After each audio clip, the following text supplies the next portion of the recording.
Bienvenue dans Bulle de Bonheur, le podcast pour prendre le temps d'être heureux. Je suis Raphaël Defoucault, chercheuse inconditionnelle de Bulle de Bonheur. Ce podcast est propulsé par 2 minutes de bonheur et publié tous les jeudis. Aujourd'hui, au cours de notre épisode 237, vous allez comprendre l'auto-sabotage et vous en libérer pour vous réaliser. Avant de commencer, parlons de Marc qui, quand il a répondu à la question du jeu de 2 minutes de bonheur ensemble, qui était, je cite, « une de mes qualités », il s'est rappelé que ses collègues le louaient souvent pour sa patience et son sens de l'écoute. Cette prise de conscience lui a fait réaliser qu'il a des qualités importantes qui contribuent au bien-être de son entourage. Et tout ça, ça a renforcé son estime de lui-même. Du coup, heureux de cette prise de conscience, il m'a raconté qu'il piochait en famille bien souvent des cartes. Alors merci Marc. Alors à vous de jouer, vous aussi, pour avoir de l'estime de vous-même. Rendez-vous sur 2minutesdebonheur.com si vous n'avez pas encore votre jeu 2 minutes de bonheur. Oh là là, mais qu'est-ce que ça me chicote! J'étais à mon 4e rendez-vous pour un job de rêve, mais je suis arrivée en retard. J'étais sortie la veille au soir, j'avais bu quelques petits coups et j'ai eu du mal à me lever. D'autres candidats sont passés avant moi quand finalement mon tour est arrivé. J'étais mal à l'aise pendant l'interview. J'ai pas vraiment eu le fit avec le type, vraiment pas mon style de manager. Et je n'ai pas eu le job. Mais qu'est-ce qui s'est passé? J'avais toutes mes chances, j'étais très qualifiée. Personne n'a compris et moi je me suis sentie tellement nulle. Peut-être que je me suis mise en échec de façon inconsciente. Est-ce cela l'auto-sabotage? Et là ça me chicote. Comment en sortir? Mais au fait, qu'est-ce que c'est que l'auto-sabotage ? Alors, l'auto-sabotage se définit par l'ensemble de ces habitudes, attitudes et comportements que nous mettons en œuvre avec parfois beaucoup de ténacité et qui nous empêchent de faire ce que nous voulons ou ce que nous avons besoin de faire. Et ça finit bien souvent par se retourner contre nous. Si on le dit autrement, c'est se tirer une balle dans le pied. Ces comportements auto-saboteurs se manifestent fréquemment dans des situations où une grande responsabilité ou un engagement significatif est en jeu, ou lorsque la personne est confrontée à une décision importante ayant des enjeux personnels majeurs. En fait, c'est souvent par peur de changement du futur. C'est une manière de s'interdire de réussir par des mécanismes inconscients en se justifiant par des arguments rationnels basés sur des croyances bien souvent négatives. Alors il est bien sûr tout à fait normal de se sentir bousculé lorsqu'on est sur le point de vivre de grands changements ou de vivre de grandes expériences dans sa vie, et nous l'expérimentons d'ailleurs tous de façon plus ou moins intense. La différence principale entre les personnes qui s'auto-sabotent et celles qui ne le font pas est que les premières se laissent envahir par leurs croyances négatives et la peur qu'elles ne vont pas y arriver, alors que les autres sont capables d'affronter ces peurs et de les surmonter.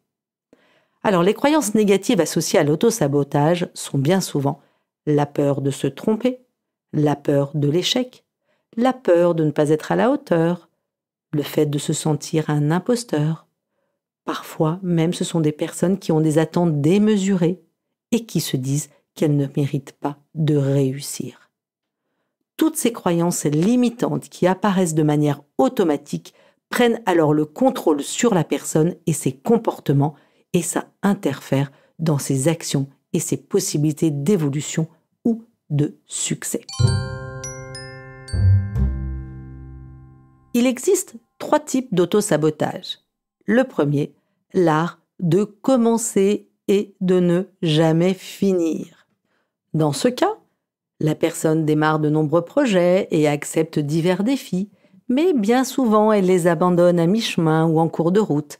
Bien qu'elle investisse beaucoup de temps et d'efforts, elle se retire généralement juste avant d'atteindre ses objectifs. Ce comportement peut s'expliquer par le fait qu'en ne terminant pas un projet, la personne évite de se confronter à la possibilité d'échouer ou de ne pas répondre aux attentes élevées qui pourraient suivre un succès. Cependant, cette approche empêche de pleinement découvrir son potentiel et donne l'impression d'être médiocre et incompétent. Imaginons quelqu'un qui commence à écrire un roman ambitieux. Disons que c'est une femme, elle va passer beaucoup de mois à élaborer des personnages et à planifier l'intrigue. Elle investit beaucoup de temps et d'énergie dans le projet. Cependant, à mesure qu'elle avance dans l'écriture, elle se sent de plus en plus anxieuse à l'idée qu'on puisse critiquer ce qu'elle a fait. Elle commence donc à se dire « pourquoi je vais peut-être abandonner ce projet, il est trop ambitieux » et elle préfère se lancer dans un nouveau roman qu'elle dit moins ambitieux ou un autre défi. Effectivement, c'est un bon moyen d'éviter de faire face à la peur de l'échec ou de ne pas être à la hauteur après la publication. Deuxième type de sabotage, la procrastination, être entre retard et justification. La procrastination est l'habitude de repousser ou de retarder les tâches importantes ou qui manquent d'intérêt en les remplaçant par des activités plus simples et plus attrayantes. Vient se loger parfois la peur du résultat final, reporter une tâche et ne pas y mettre suffisamment d'efforts dans sa réalisation permet de justifier un éventuel échec ou un résultat insatisfaisant. En fait, si un résultat n'est pas à la hauteur, malgré le temps et l'engagement, ça veut dire que vous allez attribuer l'échec à votre propre manque de compétences. Alors, pour l'éviter, le fait de dire que vous y avez mis peu d'efforts et que vous vous êtes peu investi va servir d'excuse pour expliquer l'échec. Je vous renvoie au podcast 53 sur la procrastination. Ça me fait penser à un homme qui devait préparer un rapport important pour une réunion professionnelle.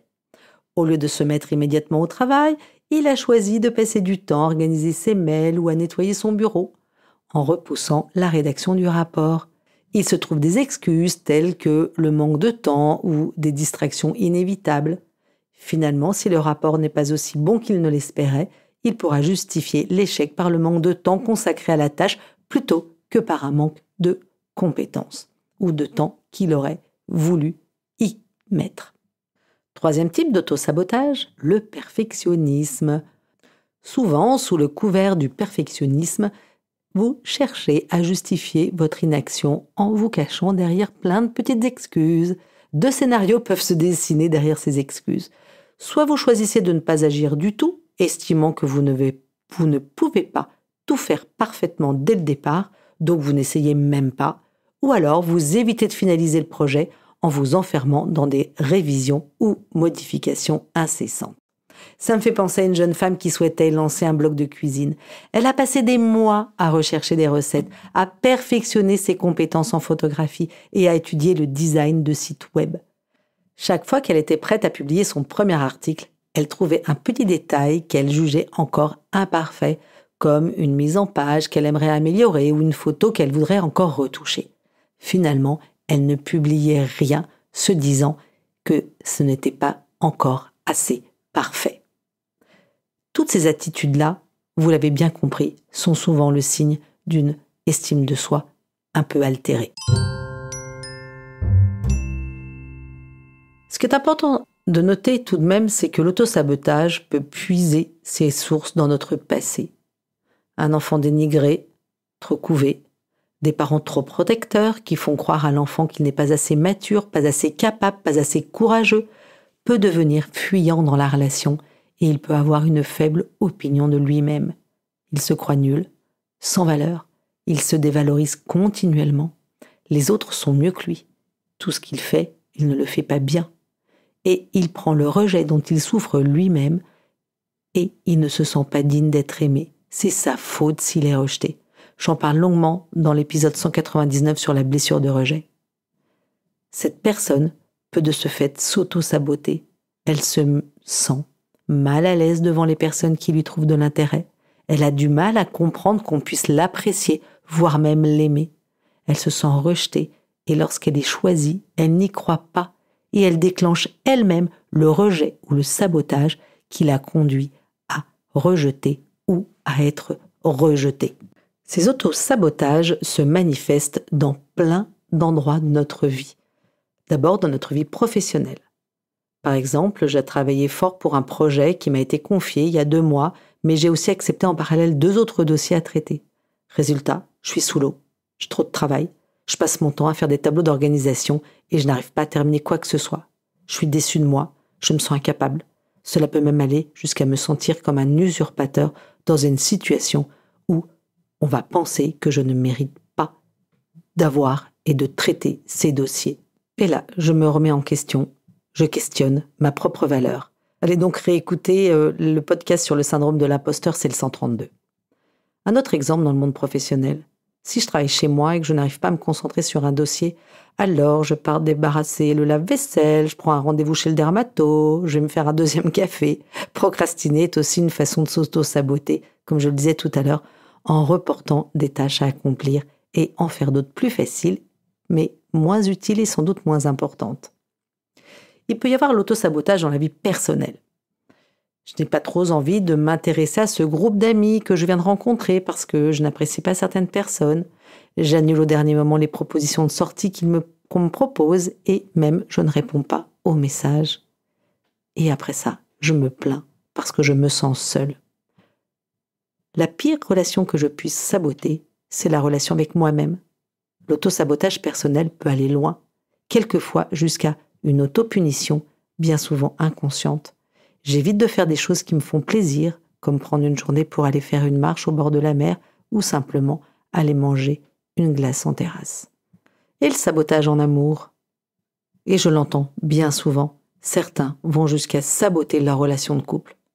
Par exemple, je pense à une femme qui avait été trompée dans une relation et qui n'arrivait plus à rester dans de nouvelles relations, car elle ne pouvait plus faire confiance à ses nouveaux partenaires. Elle pensait toujours qu'on lui mentait, qu'elle allait être trompée. Du coup, elle surcontrôlait, observait l'emploi du temps, regardait dans le téléphone, était d'une jalousie maladive. Inconsciemment, elle s'attirait les circonstances pour rejeter ses partenaires ou être rejetée par eux qui, fatigués et incompris, et puis ras-le-bol d'être contrôlée, elle finissait par être quittée. Elle se sabotait. Et à force de recommencer plusieurs fois le même schéma, pour ne pas souffrir, aujourd'hui, cette femme refuse de s'attacher et elle quitte elle-même ses partenaires qu'elle pense à chaque fois toxiques. Finalement, en se cachant derrière ses peurs, on finit par devenir son propre ennemi. Allez, je change de regard. Comme nous venons de le dire, les conséquences de l'auto-sabotage sont bien négatives. Elles génèrent des problèmes relationnels, de la frustration, une stagnation au niveau de la vie privée et professionnelle. Alors, comment faire pour sortir de cet auto-sabotage ? Alors, le grand chapeau, c'est pratiquer l'autocompassion et la bienveillance envers soi-même. Alors, comment ? Première idée, sortez des habitudes qui vous tirent vers le bas. Déjà, prenez-en conscience. Alors, des petites questions à répondre. Prenez-vous des engagements que vous ne tenez pas ? Prenez-vous des résolutions que vous délaissez ? Avez-vous cessé de vous mettre des objectifs à moyen et à long terme ? Planifiez-vous des plages de travail que vous ne tenez pas ? La procrastination, ça vous parle ? Vous dévalorisez-vous ? Passez-vous du temps sur les réseaux sociaux au lieu de bosser ? Vous avez bien compris que si vous répondez à quelques-unes de ces questions, l'auto-sabotage fait partie de votre vie. Alors, pas de culpabilité, pas de panique, ça nous arrive tous. Cependant, mettre fin à ces schémas qui vous empoisonnent permet aussi de diminuer votre stress, prendre de la hauteur et faire un petit pas de côté dans le rythme de votre quotidien aide à voir les choses sous un angle différent. Allez y réécouter l'épisode 158, sortir des schémas inadaptés. Deuxième idée, pratiquez l'autocompassion. Parlez-vous gentiment. Comme le dit le docteur David De Wolfe, s'aimer même quand on ne va pas bien. Parlez-vous comme si vous vous adressiez à votre meilleur ami. J'en ai souvent parlé. Si vous parlez à vos amis comme vous parlez à vous-même, genre des dévalorisations du style « tu es vraiment un incapable, une fois de plus, tu t'es planté, tu ne ressembles à rien », eh bien dites-moi, votre carnet d'adresses, il serait bien vide si vous parliez à vos meilleurs amis comme ça. Alors, petit truc, commencez vos phrases par exemple par « ma grande »,« ma chérie »,« ma poulette ». Ça sera sans doute peut-être plus facile de vous parler gentiment. Vous pouvez aller réécouter les épisodes 39 sur l'autocompassion, le 214 sur l'amour de soi et le 137 sur la bienveillance. Troisième piste. Essayez de tenir les petits engagements que vous prenez et félicitez-vous dès que vous les avez atteints. Ne vous inquiétez pas, vous ne deviendrez ni orgueilleux ni prétentieux à force de vous féliciter. Vous n'êtes pas obligé d'en baver pour réussir ou d'être quelqu'un de bien. Osez même si vous avez un peu peur ou si vous n'êtes pas complètement à l'aise. Rien de mieux que de sortir de sa zone de confort pour aller dans sa zone d'audace. Je vous renvoie à l'épisode 57. 4e piste, célébrez vos victoires et vos réussites, surtout les plus petites.